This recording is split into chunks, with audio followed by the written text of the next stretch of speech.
अरे वो हल्का फुल्का लगने दे। चलो रुका लगूंगा इसी में से बताऊंगा।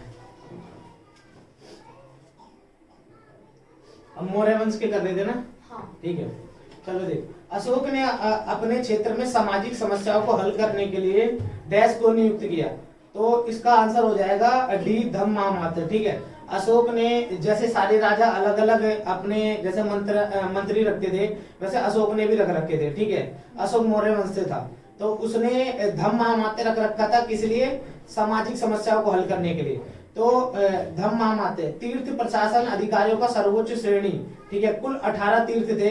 अमात्य का क्या काम करता था? अमात्य उच्च पदस्थ अधिकारी लगभग वर्तमान सचिवों की तरह होते थे। ठीक है, उनकी प्रशासनिक और न्यायिक भूमिकाएं होती, न्यायिक भूमिकाएं कहाँ गया?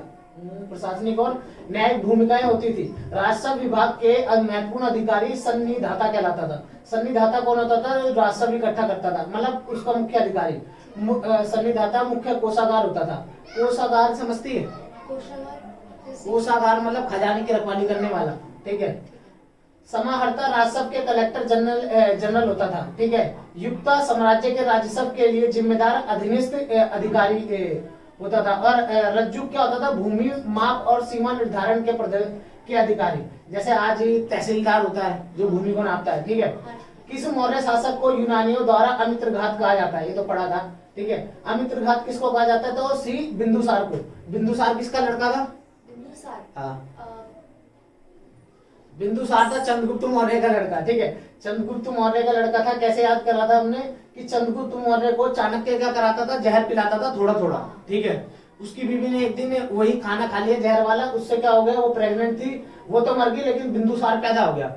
अब बिंदुसार के ऊपर छींटे आ गए थे जहर के। ठीक है, उसकी वजह से इसका नाम बिंदुसार पड़ा। तो चंद्रगुप्त मौर्य वंश के संस्थापक यूनानियों द्वारा सैंड्रोकोटस कहा जाता है। ठीक है, क्या कहा जाता है? सैंड्रोकोटस। बिंदुसार मौर्य साम्राज्य का दूसरा शासक था। ग्रीक स्रोतों ने उन्हें अमित्रघात, शत्रुओं का वध करने वाला। चंद्रगुप्त मौर्य को कहा जाता है सैंड्रोकोटस। ठीक है, बिंदुसार को कहा जाता है अमित्रघात। अमित्रघात मतलब शत्रुओं का वध करने वाला। अमित्र मतलब दुश्मन। ठीक है, इसको कहा जाता है अमित्रचेटस। ठीक है, अमित्रचेटस कहा जाता है। डाइमेकस इनके दरबार में आने वाला यूनानी राजदूत था। डाइमेकस किसके दरबार में आया? बिंदुसार के। ठीक है, और चंद्रगुप्त मौर्य के दरबार में कौन आया? मेगास्थनीज, जिसने कौन सी बुक लिखी थी? इंडिका। सवाल है, किस योद्धा ने 322 ईसा पूर्व में कौटिल्य की सहायता से अंतिम नंद शासक को धनानंद को हराया? तो धनानंद को किसने हराया था? चंद्रगुप्त मौर्य ने। ठीक है, ये ऑप्शन देख ले, ये रहा। ठीक है, कौन सा वाला था? पिछला। अच्छा, ये क्वेश्चन हट गया, कोई बात नहीं, उसका आंसर है चंद्रगुप्त। ठीक है, हाइडेस्पीस की लड़ाई किन दो राजाओं के बीच हुई? हाइडेस्पीस की लड़ाई किन दो राजाओं के बीच हुई? देख ले, एसएससी सीजन 2022 का। ठीक है, तो किसके बीच में हुई थी? ये सिकंदर और पोरस के बीच में हाइडेस्पीस का युद्ध हुआ था। क्या था कि ये है इंडिया। ठीक है, यहाँ से ये मान लो, एक मिनट, ये ऊपर से इंडिया है, चित्र पे मत जाइयो। ठीक, मान ले, तो ये पाकिस्तान वाला हिस्सा भी इंडिया में आता था। उस समय जब सिकंदर इसके अंदर एंट्री मारा था ना इंडिया के अंदर, तो यहाँ पे वितिस्ता नदी बहती थी, जिसको पहले झेलम नदी कहते थे। नहीं, आज झेलम नदी कहते हैं, पहले क्या कहते थे? वितिस्ता नदी। ठीक है, तो कौन सी नदी? वितिस्ता। ठीक, तो इधर ही वितिस्ता नदी के पास है ना पोरस का राज्य था जब सिकंदर आया। ठीक है, तो उसको पहले पोरस से लड़ना पड़ा, बाद में अंदर यहाँ मगध था। ठीक है, तो पोरस से लड़ाई हुई उसने, लेकिन पोरस ने क्या हुआ? उससे बराबरी से लड़ा पोरस, तो पोरस को महान समझ के ना पोरस को छोड़ देता है। ठीक, क्योंकि पोरस जब हारता है तो सिकंदर पोरस से बोलता है कि तुम्हें तुम्हारे साथ क्या करना चाहिए? तो पोरस सिकंदर को बोलता है जो एक जीता हुआ राजा हारे हुए के साथ करता है। तो यही सुन के भाई सिकंदर फैन हो जाता है उसका, तो सिकंदर छोड़ देता है। ठीक है, तो सिकंदर और पोरस के बीच हाइडेस्पीस का युद्ध हुआ था। ठीक है, यह वर्ष 326 ईसा पूर्व में लड़ा गया था। यह भारतीय उपमहाद्वीप के पंजाब क्षेत्र में झेलम नदी के तट पर हुआ था, और झेलम नदी को ही पहले क्या कहते थे? वितिस्ता। इसीलिए इसको हाइडेस्पीस का युद्ध या वितिस्ता का युद्ध भी कहते हैं। ठीक है, सैल्यूकस ने सैल्यूसिड मौर्य युद्ध निम्नलिखित में से किस मौर्य शासक के खिलाफ लड़ाई लड़ी थी? तो सैल्यूकस ने किसके खिलाफ लड़ाई लड़ी थी? तो चंद्रगुप्त मौर्य, क्योंकि हमें पता है सैल्यूकस निकेटर ने अपनी लड़की की शादी किसके साथ कर दी थी? हेलेना की चंद्रगुप्त मौर्य के साथ। ठीक है, तो सैल्यूकस निकेटर ने चंद्रगुप्त मौर्य के खिलाफ सैल्यूसिड मौर्य युद्ध 305 से 303 में लड़ाई की थी। ठीक है, और ये सैल्यूकस निकेटर ही था जिसने अपनी बेटी की शादी हेलेना की शादी किसके साथ कर दी थी? चंद्रगुप्त मौर्य के साथ। और इसके बदले में चंद्रगुप्त मौर्य ने अपने ससुर को 500 हाथी दिए थे। ठीक है, अशोक के लघु शिलालेख, लघु मतलब छोटे, दीर्घ मतलब बड़े, लघु मतलब छोटे। अशोक के लघु शिलालेख, लघु अलग है और दीर्घ अलग है। ठीक है, दीर्घ की संख्या शायद 14 है।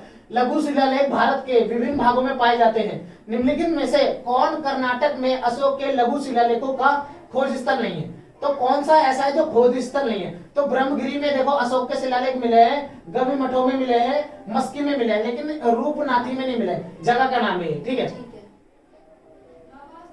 मैं यहाँ देखते हैं इसका आंसर, एक्सप्लेनेशन देखो बी हो जाएगा इसका आंसर। अशोक मौर्य सम्राट था, मौर्य का संस्थापक 321 में चंद्रगुप्त मौर्य, चंद्रगुप्त मौर्य का लड़का बिंदुसार, बिंदुसार का लड़का अशोक। ठीक है, अशोक मौर्य सम्राट पहले शासक थे जिन्होंने अपने शिलालेखों के माध्यम से निर्देशात्मक संदेश फैलाया।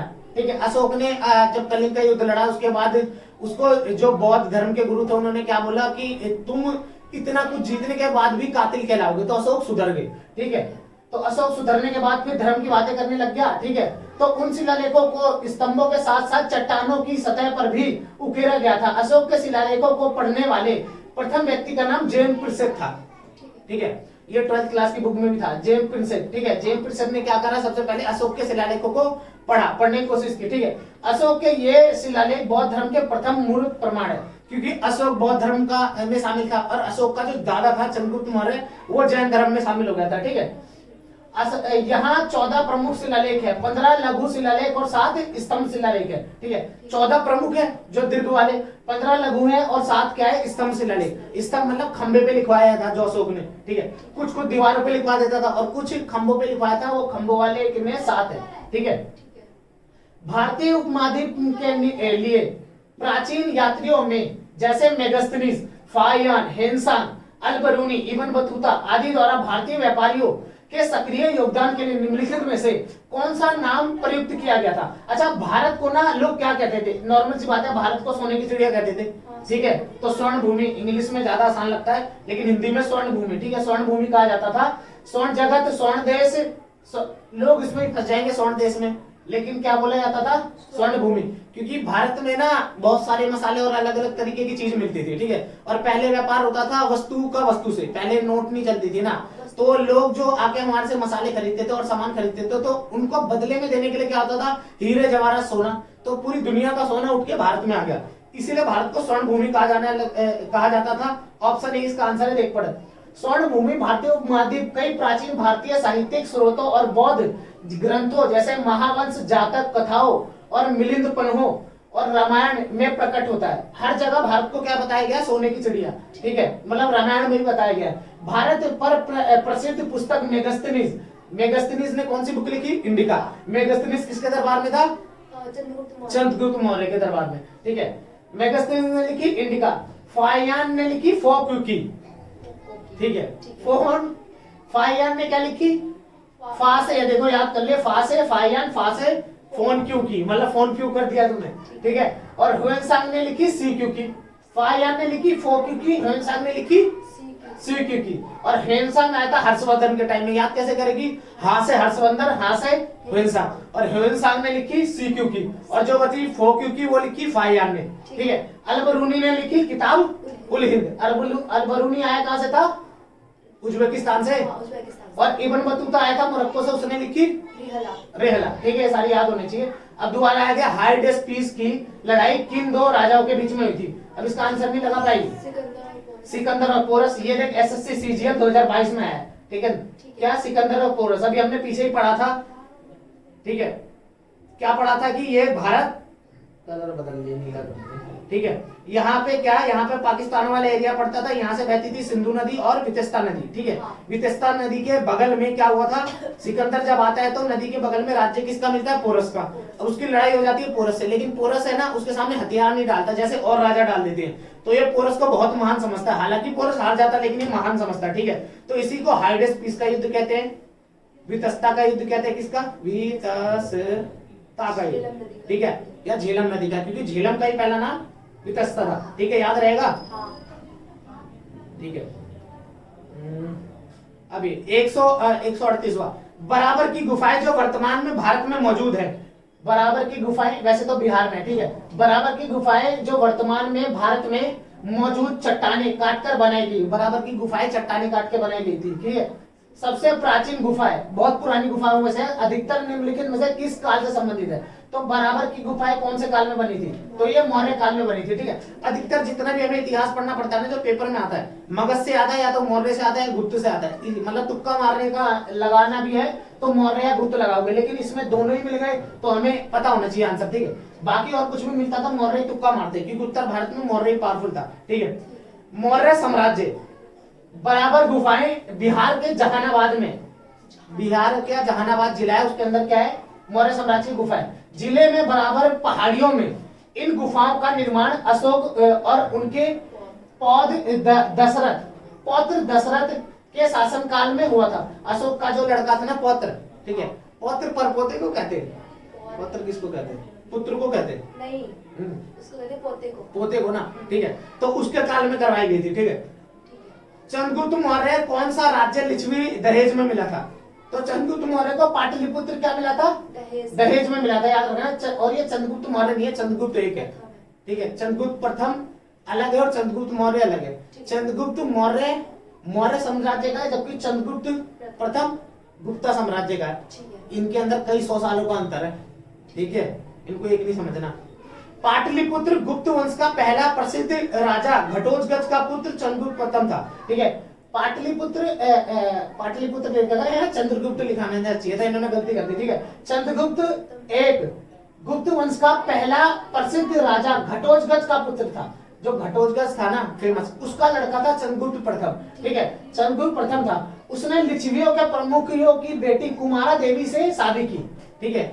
इसने किससे शादी करी, कुमारा देवी से, ठीक है। इसने इस बंदे ने चंद्रगुप्त प्रथम ने शादी करी लिच्छवियों की प्रमुख बेटी कुमारा देवी, और इसी कुमारा देवी का जो लड़का है ना उसे बोलते हैं लिच्छवी दोहित्र, उस लड़के का नाम है समुद्रगुप्त, ठीक है। तो ये चंद्रगुप्त प्रथम के जीवन की महत्वपूर्ण मोड़ था जब उन्होंने शादी करी, ठीक है। ये खत्म हो गए तेरे चंद्रगुप्त मौर्य के सारे प्रीवियस ईयर में आए हुए। अभी और भी है क्या, 1 मिनट, अभी हमने ये करा ना 139 के बाद, अच्छा ये भी तो रह रहे हैं, हाँ रुक जा। प्राचीन भारत में राजाओं द्वारा अपनी स्थिति स्थापित करने के लिए निम्नलिखित में से किस प्रकार का बलिदान नहीं दिया गया था, ठीक है। अगर तुम्हें महाभारत रामायण देखी हो तो रामायण में राजसू और वाजपेयी और अश्वमेध यज्ञों के बारे में बता रखा है। अश्वमेध यज्ञ क्या होता था, जिसमें घोड़े को छोड़ देते थे, ठीक है। राजसू यज्ञ राजा करते थे और वाजपेयी यज्ञ भी राजा करते थे, लेकिन मूव एंड वलन ये नहीं सुना हमने, ठीक है। ये तीनों सुने, अगर आंसर भी लगाना हो ना तुक्के में तो हम ये इसी को काटेंगे, क्योंकि यही नहीं सुना हमने, तो यही पूछा था इन्होंने, ठीक है। मूवेंद्र वेलन चोल सिंहासन के एक राजा के लिए प्रमुख सैन्य अधिकारी था, यह एक सैन्य अधिकारी होता था ना कि यज्ञ, ठीक है। वाजपेयी एक सोम यज्ञ होता था, सोम भगवान की स्तुति के लिए किया जाता था, जिसमें मामूली पशु बलि शामिल होती थी। राजसू यज्ञ शाही बलिदान या राजा का उद्घाटन बलिदान वैदिक धर्म का एक स्रोत अनुष्ठान था। यह राजा का एक अभिषेक है। अश्वमेध वैदिक धर्म की श्रोता परंपरा का एक घोड़े की बलि का अनुष्ठान था, अश्वमेध यज्ञ, ठीक है। मतलब ये जो 3 यज्ञ है ये तो तीनों राजाओं से जुड़े हुए हैं, ठीक है। और ये क्या है, ये पोस्ट है अधिकारी की, ठीक है, ये कोई यज्ञ नहीं है, ठीक है। मौर्य प्रशासन के तहत सीता अध्यक्ष के प्रभारी अधिकारी थे। सीता अध्यक्ष क्या होता था, तो सीता अध्यक्ष ना क्या बोलते थे, कृषि के लिए होता था, ठीक है। ये मौर्य प्रशासन के तहत सीता अध्यक्ष के प्रभारी अधिकारी थे। सीता अध्यक्ष जो होता था ये नाम है एक पोस्ट का, सीता अध्यक्ष। सीता अध्यक्ष क्या होता था? कृषि अधिकारी होता था। क्या होता था?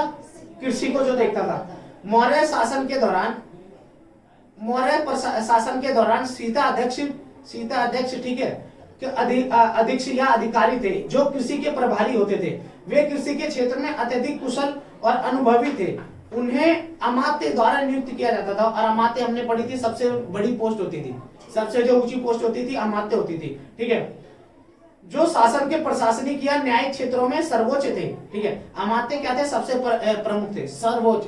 अमात्य को मतलब समझ ले, आज जैसे प्रधानमंत्री की पोस्ट है ना, ठीक है, वैसे राष्ट्रपति राजा, प्रधानमंत्री मोदी जी, तो अमात्य मोदी जी होते थे, ऐसा समझ लो।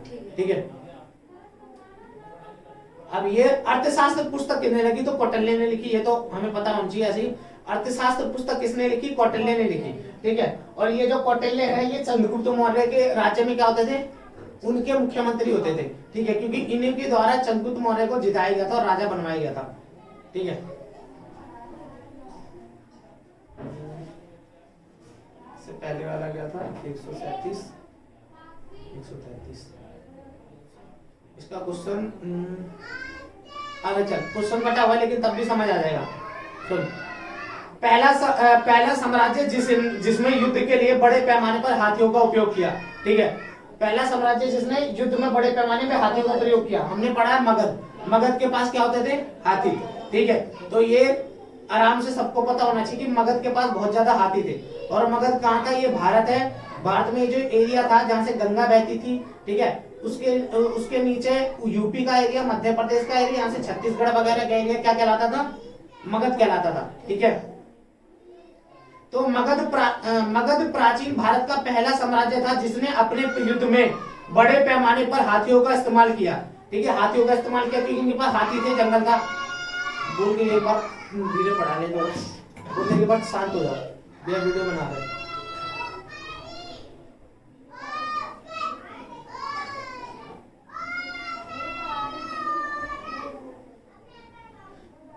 मगध प्राचीन भारत का साम्राज्य था जिसने युद्धों में बोल दिया। सुन, अब क्या जो मगध था इधर, ठीक है, उसके पास जंगल था बहुत बड़ा। पूरे भारत में जो 16 महाजनपद थे, 16 में से इस अकेले के पास सबसे बड़ा जंगल, और इसके जंगलों में हाथी थे। इसीलिए चंद्रगुप्त मौर्य ने अपना जो ससुर था उसको पहले पीटा, फिर उसको 500 हाथी दे दिए उसकी लड़की के बदले में। ठीक है, मौर्य सम्राट 322 ईसा पूर्व में चंद्रगुप्त मौर्य द्वारा स्थापित मगध में स्थित दक्षिण एशिया में भौगोलिक रूप से व्यापक लोहा युग में ऐतिहासिक शक्ति थी। राजा पोरस ने हाइडेस्पिस की लड़ाई में सिकंदर के खिलाफ हाथियों का इस्तेमाल किया था। ठीक है, राजा पोरस ने, हाँ, और जो पोरस था जिसने यहाँ युद्ध लड़ा था, उसने भी क्या करा था? सिकंदर के खिलाफ हाथियों का इस्तेमाल किया था। इसीलिए सिकंदर को जब पता लगा था ना भारत में हाथी वगैरह का इस्तेमाल होता है, तो सिकंदर शांत हो गया था कि उसको पता लगा था भैया इनके पास तो, हमारे पास तो घोड़े हैं, इनके पास हाथी नहीं, हाथियों के पैर के तले हमें दबा देंगे। इसलिए वो बंदा हार मान के वापिस। ठीक है, भारतीय, ठीक है, कहां भारतीय इतिहास में अवंतिका, ये अवंतिका है, यहाँ पे बिंदु भी आएगी, चंद्र बिंदु के ऊपर। ठीक है, भारतीय राज्य में अवंतिका राज्य रूप में संदर्भित किया जाता था। किसको अवंतिका कहते थे? तो ये वन साम्राज्य था। एक मिनट, अवंतिका राज्य जंगल में रहने वाले आदिवासी लोगों को संदर्भित करता था। ठीक है, जंगल में रहने वाले आदिवासी लोग होते थे। इनका प्रारंभिक उल्लेख मौर्य काल में मिलता है। महाजनपदों के युग के दौरान झारखंड राज्य में मगध और अंग का एक हिस्सा था। मौर्य काल में इस क्षेत्र पर कई राजाओं का शासन था। किस पर? मगध पर। ठीक है, जिन्हें सामूहिक रूप से अटाविका वन राज्य के रूप में माना जाता था। ठीक है, किस पे? अटाविका। और ये झारखंड राज्य के आसपास फैले थे। और जो आज का झारखंड है ना, वो उस समय का, मान लो ये आज का झारखंड है, तो ये झारखंड पहले का बिहार का हिस्सा होता था, मध्य प्रदेश का ही टच हिस्सा होता था, और ये पूरा मगध में आता था। ठीक है, तो हम यही कह सकते हैं कि जो अवाटिका था, जो आज का झारखंड है, उस समय के मगध के ही जंगलों में रहते थे लोग। ठीक है, प्राचीन भारत में राजाओं द्वारा अपनी स्थिति स्थापित करने के लिए निम्नलिखित में से किस प्रकार की बलिदान नहीं दिया जाता? ये अभी पढ़ा था हमने, मूवेंडलन। ठीक है, यही था, ये भी पढ़ लिया था हमने, ये वाला नहीं पढ़ा था। निम्नलिखित में से किस वर्ष 1800 निम्नलिखित में से किसने वर्ष 1877 में अशोक के शिलालेखों का एक सेट प्रकाशित किया? ये बोला पढ़ा नहीं था, सेट प्रकाशित किया था, तो अलेक्जेंडर कनिंघम। अगर हड़प्पा का चैप्टर पढ़ाओ 12th क्लास में तो उसमें बताया गया था कनिंघम थे भारतीय डायरेक्टर पुरातत्व के पहले जनरल थे। जो आर्कोलॉजिकल सर्वे ऑफ इंडिया है ना, उसका पहला हेड इसको बनाया गया था कनिंघम को। तो इसके अंडर सारे बंदे काम करते हैं, जो भी आर्कोलॉजिस्ट होते हैं ना, जो खोज करते हैं, वो इसके अंदर काम करते हैं। अलेक्जेंडर ये पहला हेड था, ठीक है। तो इसी ने पेश किया था। जो हमने जेम्स प्रिंसेप के बारे में पढ़ा ना, वो भी इसके अंदर ही काम करता होगा, ठीक है। तो अलेक्जेंडर कनिंघम ने 1877 में अशोक के शिलालेखों का एक सेट प्रकाशित किया, ठीक है। वह भारतीय पुरातत्व सर्वेक्षण के संस्थापक थे। भारतीय पुरातात्विक सर्वेक्षण, ठीक है, क्या बोलते हैं? Archaeological survey of India, ASI बोलते हैं, आर्कोलॉजिकल सर्वे ऑफ इंडिया। इसके संस्थापक कौन थे? अलेक्जेंडर कनिंघम, याद रखना है, ठीक है। आर्कोलॉजिकल सर्वे ऑफ इंडिया के संस्थापक थे अलेक्जेंडर, ठीक है। 1851 में उन्होंने भारत के बौद्ध स्मारकों की खोज की। उन्होंने सारनाथ, ठीक है, सारनाथ, सांख्या और सांची में खुदाई की। और हमें पता है सांची में भी स्तूप मिला है। और सांची कहाँ पे? मध्य प्रदेश में, ठीक है। निम्नलिखित में से कौन अशोक के अभिलेखों को समझने वाला पहला विद्वान था? अभी पढ़ के आए हम जेम्स प्रिंसेप, ठीक है। लेकिन अशोक के अभिलेखों को पहले पेश किसने किया? ऊपर हमने कनिंघम का नाम पढ़ा किसने था? जेम्स प्रिंसेप, ठीक है। आंसर में भी ये लिखा है, जेम्स प्रिंसेप अशोक के अभिलेखों को समझने वाला पहला विद्वान था, पहला बंदा था। इसने बहुत मेहनत करके अशोक के अभिलेख पढ़े। और अशोक के अभिलेख कौन सी लिपि में लिखे थे? ब्राह्मणी और खरोष्टी, ठीक है। अशोक के अभिलेखों को अधिकांश बोलियां प्राकृतिक भाषा और ब्राह्मणी और खरोष्टी, देखिए भी लिखा आ गया, ब्राह्मणी और खरोष्टी लिपियों का उपयोग करके लिखी गई थी। अलेक्जेंडर कनिंघम को भारतीय पुरातत्व का जनक भी माना जाता है। अभी बताया था ना मैंने, क्या बताया था?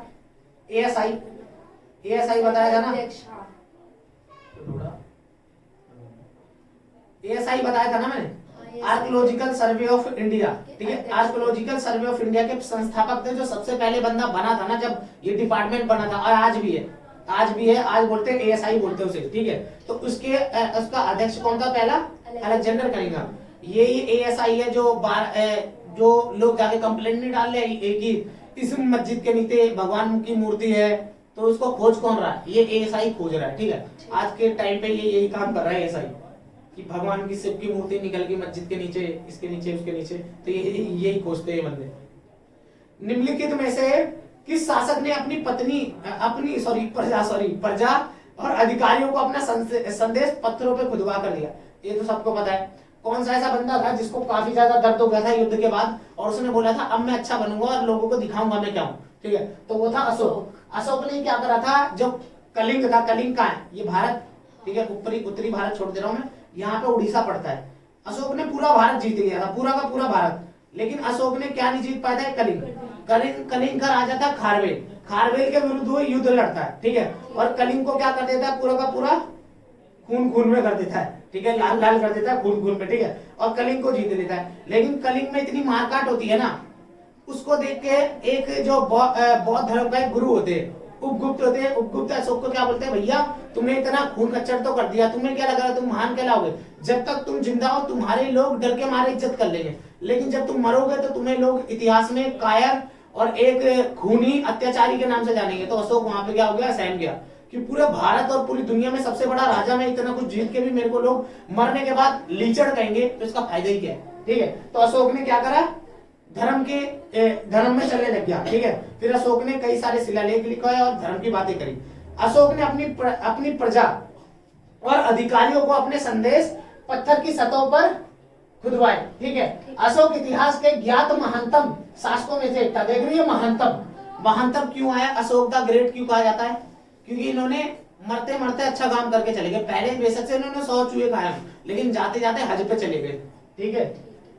और उनके निर्देशों पर शिलालेखों को खंभों और साथ ही चट्टानों पर अंकित किया गया, ठीक है। इसीलिए अशोक के शिलालेख भी बोला जाता है। शिलालेख मिले और क्या मिले? स्तंभ मिले, अशोक का स्तंभ, ठीक है।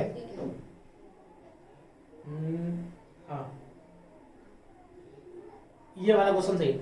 ये देखो SSC MTS 2022 में है, SSC MTS 2022 में दोपहर की शिफ्ट में सारे पेपर की है, ठीक है। मेगास्थनीज एक राजदूत था। मेगास्थनीज हम जानते हैं सेल्यूकस निकेटर जब चंद्रगुप्त मौर्य से युद्ध हार जाता है तो वो अपना एक चेला भेजता है मेगास्थनीज, और मेगास्थनीज चंद्रगुप्त मौर्य के दरबार में भेजता है। ठीक है, मेगास्थनीज एक राजदूत था जिसे डैश शासक द्वारा डैश के दरबार में भेजा गया। तो किसके द्वारा भेजा गया? यूनानियों द्वारा चंद्रगुप्त मौर्य के दरबार में भेजा गया। हमें पता होना चाहिए कि मेगास्थनीज था किसके दरबार में? चंद्रगुप्त मौर्य। और इसमें कहीं पे भी केवल एक में चंद्रगुप्त मौर्य लिखा है, तो ये वाला आंसर तो वैसे ही कट गया, ये आंसर हो नहीं सकता। ठीक है, ये वाला आंसर हो नहीं सकता क्योंकि इसमें चंद्रगुप्त मौर्य है नहीं। सिकंदर लोधी तो बहुत आगे आ गया। ठीक है, इससे 700-1000 साल बाद। ठीक है, और चीनी और शाहजहां, ये तो कोई लॉजिक नहीं बनता।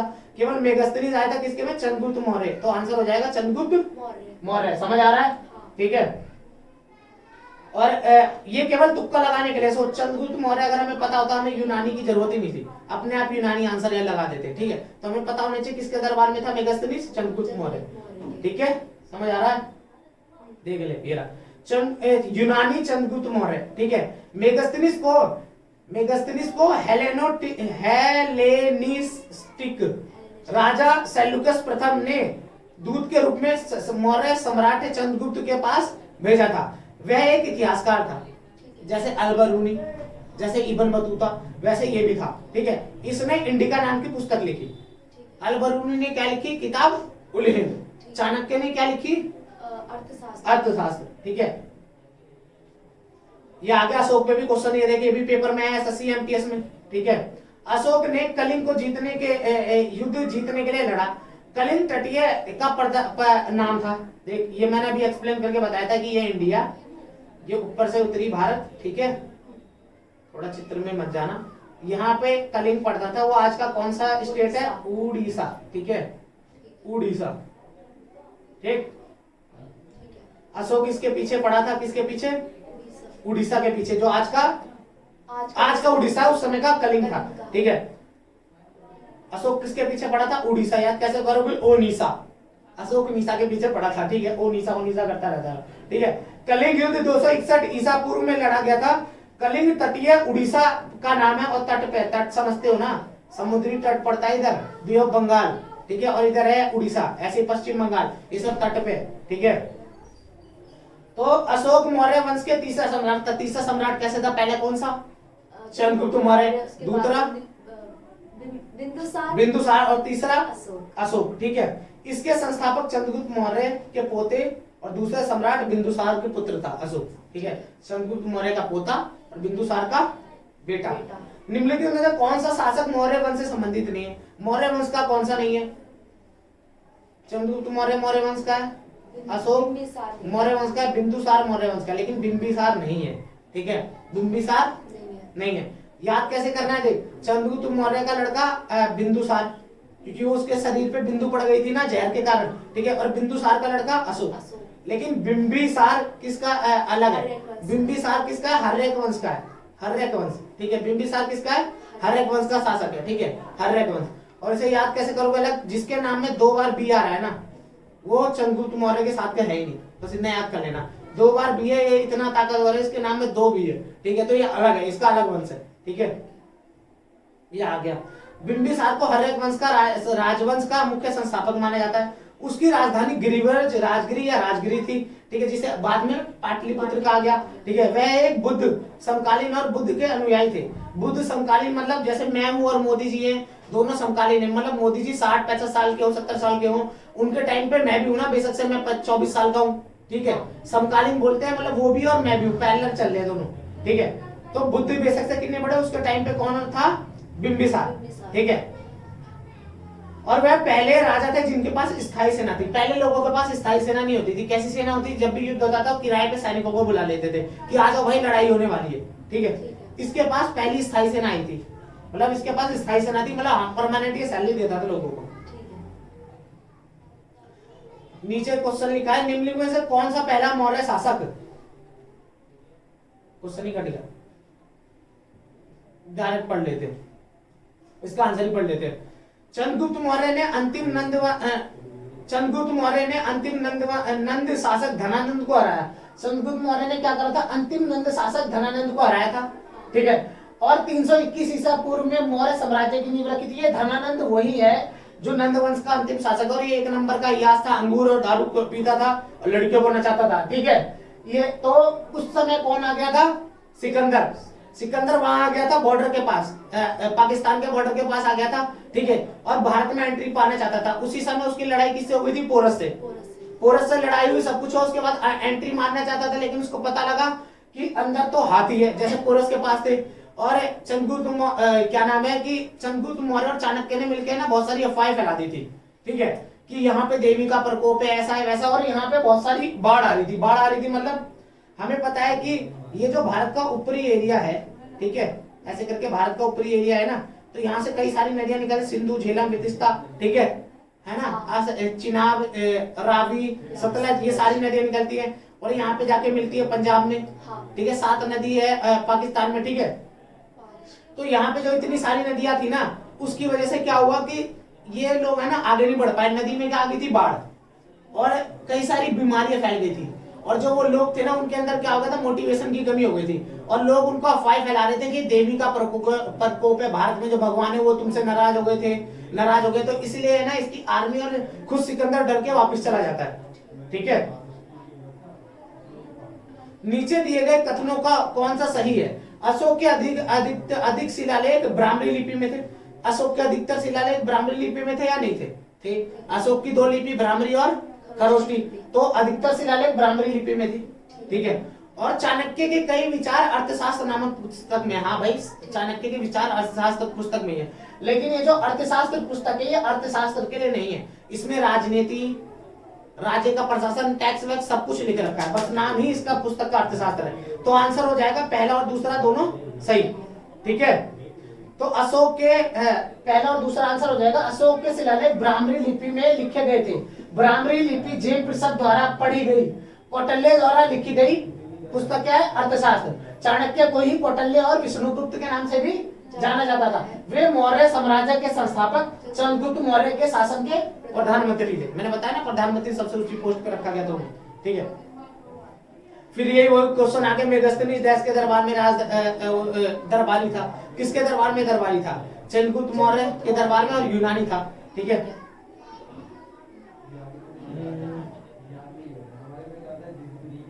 चंद्रगुप्त मौर्य ने कौटिल्य की सहायता से मगध में दैश वंश को उखाड़ के फेंक दिया था। तो कौन से वंश को? नंद वंश को। नंद वंश का ही आखिरी शासक था घनानंद, जिसको हराया चंद्रगुप्त मौर्य ने। किसकी मदद से? चाणक्य की मदद से। ठीक है, चंद्रगुप्त मौर्य ने कौटिल्य की सहायता से मगध के नंद की शक्ति को उखाड़ फेंका और 322 ईसा पूर्व में एक शानदार मौर्य साम्राज्य की स्थापना की। महापद्म नंद वंश के संस्थापक थे और अंतिम शासक धनानंद थे। परीक्षित कुरु वंश का संस्थापक था और अरि मल्ल वंश के संस्थापक थे। कुरु वंश का संस्थापक कौन था? परीक्षित। और मल्ल वंश का संस्थापक था ये अरि। ठीक है, और नील पंचाल वंश का संस्थापक था। ठीक है, इनके भी नाम याद रखना। मौर्य वंश का अंतिम शासक कौन था? तो मौर्य वंश का अंतिम शासक था बृहद्रथ। बृहद्रथ को पुष्यमित्र शुंग हरा देता है, जो पहला ब्राह्मण डायनेस्टी होती है। ठीक है, मौर्य वंश का संस्थापक अंतिम राजा बृहद्रथ था, जिसे 187 ईसा पूर्व तक शासन किया, जब उन्हें उनके सेनापति पुष्यमित्र शुंग ने मार डाला। पुष्यमित्र शुंग कौन था? इसी मौर्य वंश का जो राजा था ना अंतिम बृहद्रथ, उसका सेनापति था। जब ये बृहद्रथ कमजोर पड़ा तो पुष्यमित्र शुंग जो सेनापति था उसने अपने ही राजा को मार दिया और एक नए वंश की स्थापना की, शुंग वंश। ठीक है, इसका नाम पुष्यमित्र शुंग था। ठीक है,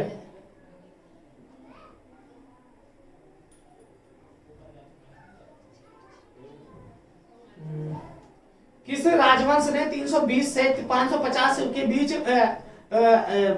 भारत पर शासन किया? ठीक है, तो ये गुप्ता वंश था। गुप्ता वंश ने क्या करा? 320 एडी से लेकर 550 एडी तक भारत पे शासन किया। ठीक है, तो पढ़ लेते हैं इसके बारे में। गुप्ता वंश ने 320 से 550 एडी तक भारत पर शासन किया। गुप्त साम्राज्य के स्थापना श्रीगुप्त ने की थी, जो 240 एडी में की थी। ठीक है, तो श्रीगुप्त ने क्या की थी?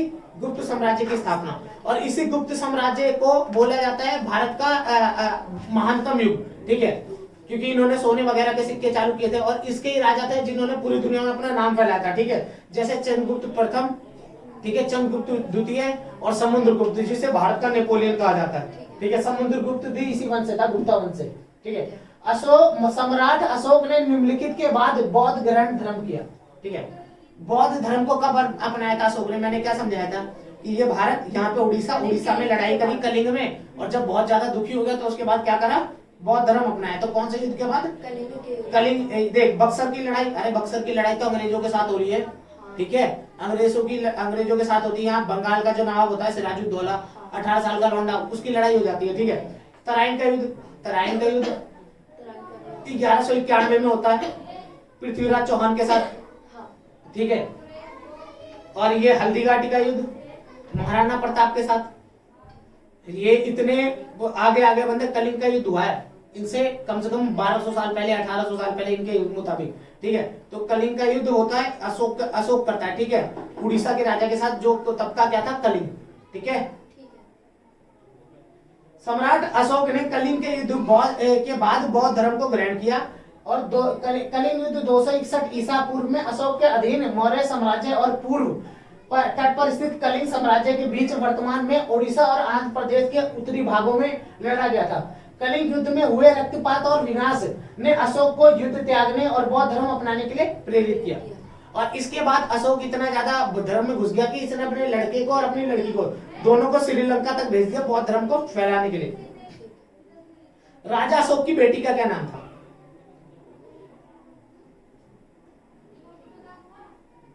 इसमें भी नहीं है।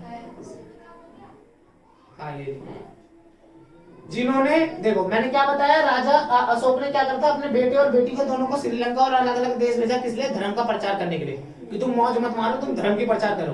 तो उनकी बेटी का नाम था संघमित्रा। ठीक है, राजा अशोक ने अपनी बेटी संघमित्रा को क्या भेजा था? मिशनरी के रूप में कहाँ भेजा था? श्रीलंका वगैरह। ठीक है, महेंद्र उनके लड़के का नाम था। ठीक है, पुत्र भी एक बौद्ध मिशनरी की ड्यूटी पर, वे दोनों लक्षद्वीप और श्रीलंका गए। मिशनरी वो होते हैं जो है ना मिशन पे निकलते हैं धर्म को फैलाने के लिए। ठीक है, डैश साम्राज्य में कटन शोधन नामक एक प्रकार का एक प्रचलित न्यायालय था। तो कटन शोधन किस साम्राज्य में था? मौर्य साम्राज्य में। ये कटक शोधन क्या है?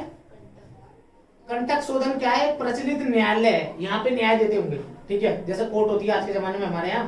ठीक है, कटक शोधन मौर्य साम्राज्य में प्रचलित एक न्यायालय का प्रकार था। इसका शाब्दिक अर्थ है कांटों का हटाना। ठीक है, कांटों का हटाना। और प्राचीन भारत में अपराधी न्याय के संदर्भ में इसका इस्तेमाल किया जाता था। कौटिल्य ने अपनी पुस्तक अर्थशास्त्र में उन मामलों का भी उल्लेख किया है जो कटक शोधन के अधीन थे। ठीक, उसकी बुक में भी लिखा उसने। निम्नलिखित में से किसने 1877 में अशोक के शिलालेखों का एक सेट प्रकाशित किया? ये तो हमने पढ़ा, अलेक्जेंडर कनिंघम। और यही भारतीय पुरातत्विक के जनरल ASI के पहले क्या थे? हेड थे। ठीक है, अंग्रेज थे। अशोक के अभिलेखों को सबसे पहले किसने समझा था? James Prinsep. ठीक है, ये खत्म होता है। ठीक है, खत्म हो गए। ये मौर्य साम्राज्य के सारे क्वेश्चन थे जो प्रीवियस ईयर में आए, जैसे ये SSC MTS में आया। ठीक है, और ये SSC MTS में आया, और ये भी SSC MTS में आया, ये भी SSC MTS का, ये भी SSC MTS का है, ये SSC CGL में आया 2022 में, ये भी SSC MTS में आया है। ये देखिए बगल वाला दिखा रहा है SSC CGL में आया। ठीक है, ये सारे प्रीवियस ईयर। ठीक है, आज के लिए इतना ही। ठीक, समझ आया ना?